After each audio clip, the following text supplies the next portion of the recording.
شہریار کی کال آنے پر طوطے کی طرح نگاہیں پھیر گیا۔ او بھائی، زیادہ ہیرو بننے کی کوئی ضرورت نہیں ہے۔ ابھی میری بات غور سے سن، تیری بھابھی اس وقت کچن میں موجود ہوں گی۔ کسی بھی طرح انہیں روم تک پہنچا، مجھے بہت ضروری بات کرنی ہے۔ شہریار اس کی بکواس کو اگنور کرتا سیدھا مدعے کی بات پر آیا تھا۔ میں کیا تجھے رشتے کرانے والی مائی نظر آ رہا ہوں یا لو گرو ہوں جو تیری بیگم کو تیرے کمرے تک کا راستہ بتاؤں؟ احد نے جلے دل کے میں کیا تجھے رشتے کرانے والی مائی نظر آ رہا ہوں یا لو گرو جو تیری بیگم کو تیرے کمرے کا راستہ بتاؤں؟ احد نے جلے دل کے پھپھولے پھوڑے تھے۔ بیٹا بھول مت، ابھی میری بہن میرے ہی پاس ہے، میں چاہوں تو پورے سال تک صرف انتظار ہی کرتا رہ جائے گا۔ تو بتا، میری ڈیل ماننی ہے یا پھر ابھی حاتم بھائی سے بات کروں؟ شہریار بھی اپنے مطلب کی بات پر آتے کے ساتھ دھمکی بھی دے گیا تھا کہ وہ انکار کرنے کی کوشش بھی بیچارہ نہیں کر سکتا تھا۔ ہاں ہاں ہاں یار شہری، تو ناراض ہی ہو گیا، میں تو بس مذاق کر رہا تھا۔ بس ابھی بھابھی کے پاس جاتا ہوں، محترم بھابھی جان کو تیرے دروازے تک خود چھوڑنے آؤں گا، تو فکر نہ کر، میں بس ابھی آیا۔ احد اس کا موڈ بدلتا دیکھ جلدی سے لائن پر واپس آیا تھا۔ شہریار اس کی بات سنتے کال کٹ کر گیا۔ وہ پرسکون انداز میں بیٹھا ارہا کا انتظار کر رہا تھا۔ آج اس کا پورا ارادہ تھا اپنی ناسمجھ بیوی کی عقل ٹھکانے لگانے کا۔ احد نے دانت کچکچا کر فون کی اسکرین کو دیکھا تھا، جیسے وہاں شہریار کی گردن موجود ہو۔ پیر پٹکتا وہ موبائل جیب میں ڈال کر کچن کی طرف بڑھ گیا۔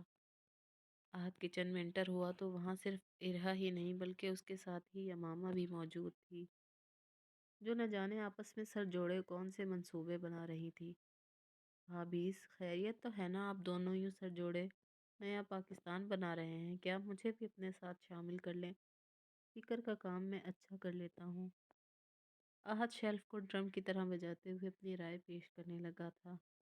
ارہا اور یمامہ اس نمونے کو اپنے سامنے دیکھ کر کچھ تذبذب کا شکار ہوئیں کہ اب نہ جانے کون سا بم پھوڑنے والا ہے۔ بھائی صاحب، ہم نیا پاکستان بنائیں نہ بنائیں، آپ کو پرانے پاکستان سے ضرور نکلوانے کی تیاری کر رہے ہیں۔ کہیں تو آپ کی ملاقات پرائم منسٹر میر حاتم سے کرائی جائے، وہ اچھا گائیڈ کریں گے آپ کو۔ یمامہ بیلن کو اپنے ہاتھ میں گھماتے ہوئے خصوصاً بھابھیوں والے انداز میں بولی تھی۔ آہت بیچارہ پوری آنکھیں پھاڑ کر یمامہ کا یہ ڈیول روپ دیکھنے لگا۔ ابھی تک تو وہ صرف میر حاتم سے بچتا آیا تھا، پر اب آہت کو لگ رہا تھا اسے یمامہ سے بھی بچ کر رہنا ہوگا۔ ان دونوں میاں بیوی کا کوئی بھروسہ نہیں تھا، کب اس کی گردن دبوچ لیتے۔ یار بھابھی، ایک تو بندہ اس حویلی میں مذاق بھی نہیں کر سکتا، جب دیکھو ہر کوئی میری ٹانگ کھینچنے میں مصروف رہتا ہے۔ ایک بار میری شادی ہو جائے پھر دیکھیے گا میں بھی کیسے گن گن کر بدلے لوں گا سب سے۔ احد نے باسکٹ سے ایپل اٹھاتے ہوئے یمامہ کو اپنی پلاننگ بتائی تھی۔ ٹھیک ہے، کر لیجئے گا اپنی پلاننگ پوری، فی الحال یہ بتائیں کہ آپ نے اپنی تشریف آوری کچن میں کیوں کی ہے؟ کچھ چاہیے تھا کہ آپ کو؟ یمامہ نے اب کے مطلب کی بات کی تھی۔ بھابھی، آج آپ کو دیکھ کر پتہ چل رہا ہے کہ آپ واقعی ہٹلر کی جانشین ہیں۔ مجھے آپ سے نہیں، ارہا بھابھی سے کام ہے۔ چلے بھابھی میرے ساتھ، آپ کو کچھ دکھانا ہے۔ وہ یمامہ کو کہتا ارہا کو اپنے ساتھ لیے کچن سے نکلا تھا۔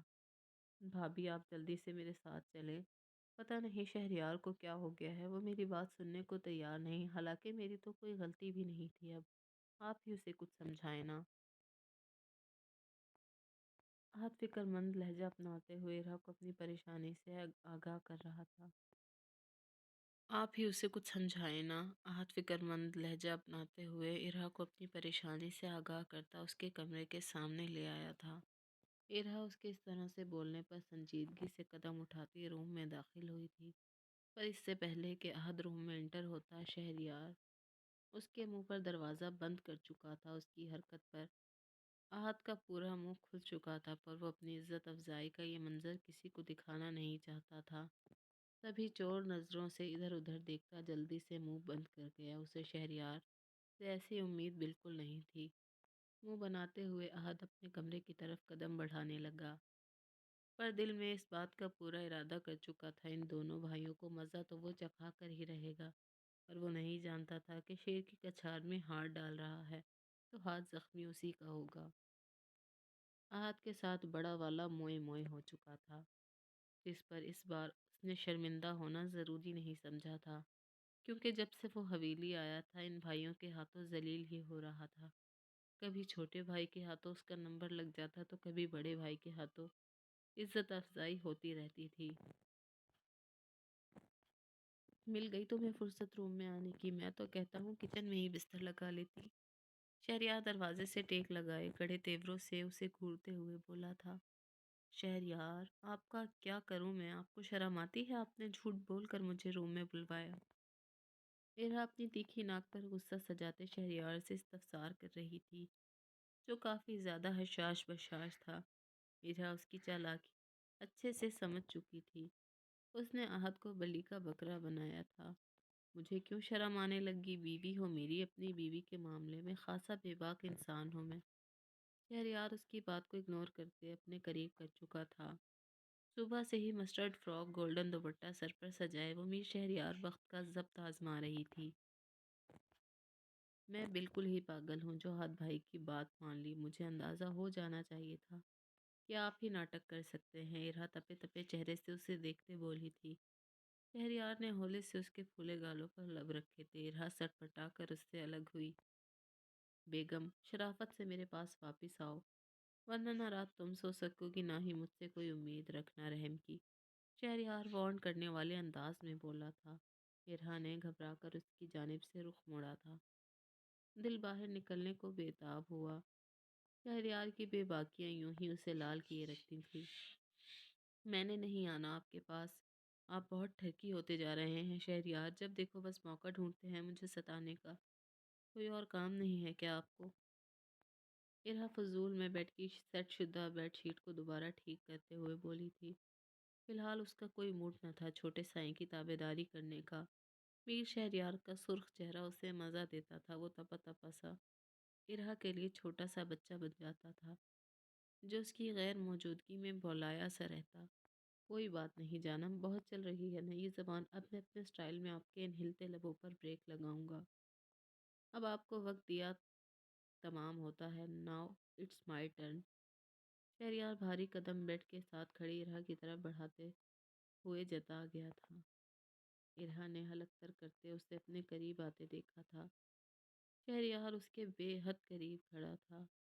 ارہا نے ایک نظر اٹھا کر اپنے بد دماغ شوہر کو دیکھا تھا۔ شہریار میں ارہا کی بات شہریار بخت نے مکمل نہیں ہونے دی تھی۔ اس کے لبوں کو اپنے انابی ہونٹوں میں قید کیے وہ ارہا کی کمر کے گرد بازو حائل کر چکا تھا۔ ارہا نے اس کے جنونی انداز پر آنکھیں بند کر لی تھی۔ شہریار اس کے نچلے لب پر دانتوں کا دباؤ بڑھاتے پھر سے ارہا کی سانسوں کو اپنی سانسوں میں بسا رہا تھا۔ ارہا اس کا پرشدت لمس ارہا کو حواس باختہ کر رہا تھا۔ شہریار بخت کے لیے اس کا ہونا ایک معجزہ تھا۔ ارہا کے لیے وہ یوں ہی تاعمر بے خود رہنا چاہتا تھا۔ ارہا نے سانسیں رکنے پر شہریار کی شرٹ میں مٹھیوں میں جکڑی تھی۔ سانسوں میں تھکن سوار تھی۔ شہریار بے خودی میں مکمل ارہا کو خود میں بھینچ رہا تھا۔ ارہا نے غصے میں اپنے دانت اس کے لب پر گاڑے تھے۔ شہریار کا دل دھڑکنا بھول گیا تھا۔ ارہا کا لمس اسے ساکت کر گیا تھا۔ ارہا کے لبوں سے ٹکراتے میر شہریار بخت کے لب بے حرکت ہو چکے تھے۔ وہ خماری میں ڈوبا بت سا بنا رہ گیا تھا۔ ارہا نے کس جرأت سے اس کے لب چھوئے تھے؟ شہریار اسی سحر میں ڈوبا سب کچھ بھول بیٹھا تھا۔ آنکھیں گلابی پڑنے لگی تھی۔ ایک الگ ہی سرور نے پورے وجود کو اپنی لپیٹ میں لیا تھا۔ ارہا میرا نازک سا دل ہے، اس کرم نوازی پر دھڑکنیں ہار سکتا ہے۔ میر شہریار ارہا کی تھوڑی پر لب رکھتے ہوئے بڑبڑایا تھا۔ ارہا نے اس کے لفظوں پر پلکوں کی لرزش پر بمشکل قابو پایا تھا۔ شہریار کا ہر روپ اسے دل و جان سے خود سے محبت کرتا محسوس ہوتا تھا۔ میرے پاگل سائیں، یہ کرم نوازی نہیں سزا ہے۔ آپ نے صبح بھی میری ساری گلوز غائب کر دی تھی، جانتے ہیں اتنی محنت سے تیار ہوئی تھی میں۔ میر شہریار کی معنی خیز بات سمجھنے کے بجائے ارہا نے اسے اپنا دکھڑا سنایا تھا۔ شہریار کی خماری اس کی معصوم باتوں پر مزید بڑھتی جا رہی تھی۔ تو میں اپنے لبوں سے جو رنگ آپ کے ان جام بھرے ہونٹوں پر چھوڑتا ہوں، کیا آپ کو نہیں لگتا آپ کی دلکشی بڑھانے کو کافی ہے؟ میر اس کے بالائے لب کو اپنی دسترس میں لیتے گویا ہوا تھا، دل کی دھڑکنیں بغاوت کرتی محسوس ہو رہی تھی۔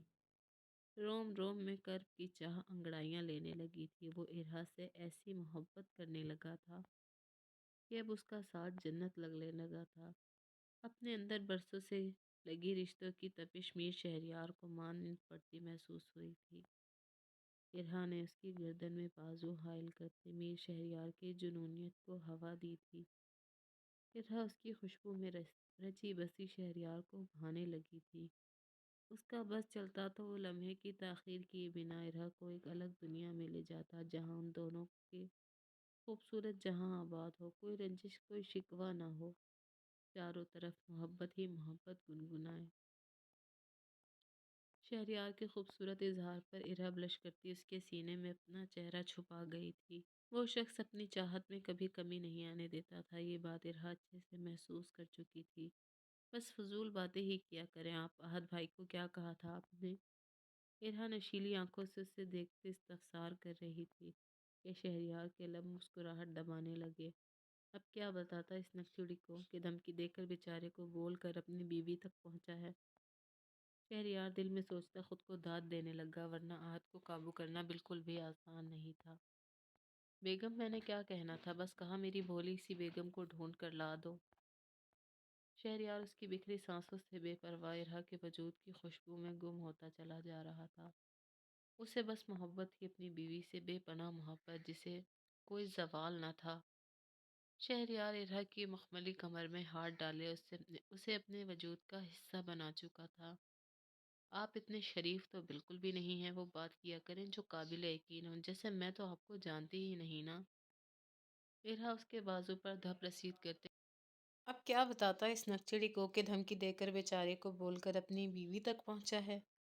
شہریار دل میں سوچتا خود کو داد دینے لگا، ورنہ آہت کو قابو کرنا بالکل بھی آسان نہیں تھا۔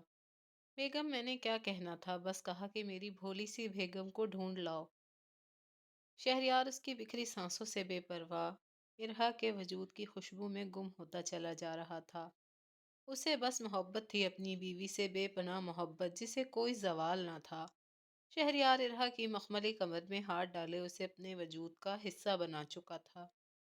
آپ اتنے شریف تو بالکل بھی نہیں ہیں، وہ بات کیا کریں جو قابل یقین ہو، جیسے میں تو آپ کو جانتی ہی نہیں نا۔ ارہا اس کے بازو پر دھپ رسید کرتے ہوئے بولی تھی۔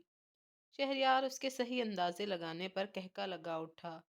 ہا ہا ہا، واہ جانے شہریار، کافی اچھے سے سمجھنے لگی ہو مجھے، دل خوش کر دیا بیگم۔ شہریار مسکرا کر پرزور جسارت کرتے ارہا کا گال سرخ کر گیا تھا کہ وہ سی کرتی رہ گئی۔ شہریار، آپ کو مجھ پر ترس کیوں نہیں آتا؟ جب دیکھو ایک ہی موڈ میں رہتے ہیں آپ، یا کوئی اسپیشل کلاسز لی ہوئی ہیں مجھے تنگ کرنے کی؟ ارہا تنگ آنے والے انداز میں اس کے حصار میں کھڑی تحمل سے کہہ رہی تھی۔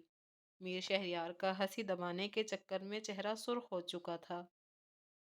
ارہا بے بس سی ہوتی ٹوٹ کر اس کے بازوؤں میں آن سمائی تھی۔ شہریار کا محبت جتاتا خوبصورت لہجہ ارہا کو شرمانے پر مجبور کر گیا تھا۔ نہیں جانا، میں نے ایسی کوئی کلاسز تو نہیں لی، بس آپ کو دیکھتے ہی میرا خود پر سے اختیار ختم ہو جاتا ہے۔ جی چاہتا ہے آپ کو باہوں میں بھرے اس ظالم دنیا سے کہیں دور لے جاؤں، جہاں آپ کے اور میرے سوا کوئی نہ ہو، ہر طرف ہماری محبت سانس لیتی دکھائی دے۔ شہریار اسے اپنے بازوں کے گھیرے میں لیتے ارہا کا سر اپنے سینے پر رکھتے گویا ہوا تھا، اس کا لفظ لفظ محبت میں ڈوبا ہوا تھا۔ شہریار، آپ مجھ سے اتنی محبت کیوں کرتے ہیں؟ آپ کو تو مجھ سے اچھی لڑکی مل سکتی تھی، میں تو آپ کی محبت کے قابل بھی نہیں۔ ارہا نم آواز میں بولی تھی، وہ یوں ہی اپنے لفظوں سے ارہا کے پرانے زخموں پر مرہم رکھتا تھا کہ وہ ہر بار خود پر رشک کرنے پر مجبور ہو جاتی تھی۔ ارہا اور شہریار دونوں ایک دل اور ایک جان کی مانند ایک دوسرے سے جڑے تھے، کیونکہ مسز شہریار، میر شہریار بخت پر صرف ارہا شہریار کا حق ہے۔ مجھے آپ سے بہتر کبھی نہیں مل سکتی، کیونکہ میر شہریار کے لیے اس کی ارہا دنیا کی تمام لڑکیوں سے زیادہ پیاری ہے۔ شہریار اس کے بالوں کو چومتے ہوئے ان کی بھینی بھینی خوشبو اپنی سانسوں میں اتارتے پرجنون لہجے میں بولا تھا۔ شہریار، اگر میں آپ کو اس دن انکار کر دیتی تو کیا آپ کسی اور سے شادی کر لیتے؟